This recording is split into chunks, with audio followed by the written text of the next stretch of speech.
কিছু মানুষ আপনাকে সরাসরি ছেড়ে যাবে না।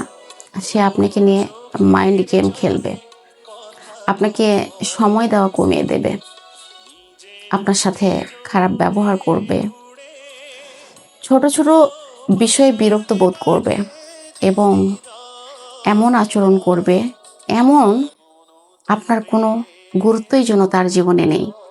সে আপনাকে এমন একটা পরিস্থিতিতে নিয়ে যাবে যাতে আপনি নিজেই বলে দেন আপনার এই সম্পর্কে থেকে কোনো লাভ নেই। আর সেইজন এই কথারই অপেক্ষা করবে কখন আপনি এই কথাটা বলবেন। সে সেটা আপনার উপর চাপিয়ে দিয়ে চলে যাবে আর সম্পর্ক থেকে বেরিয়ে যাবে এই বলে যে সম্পর্কটা তুমি ভেঙেছ, আমি না। Mind game.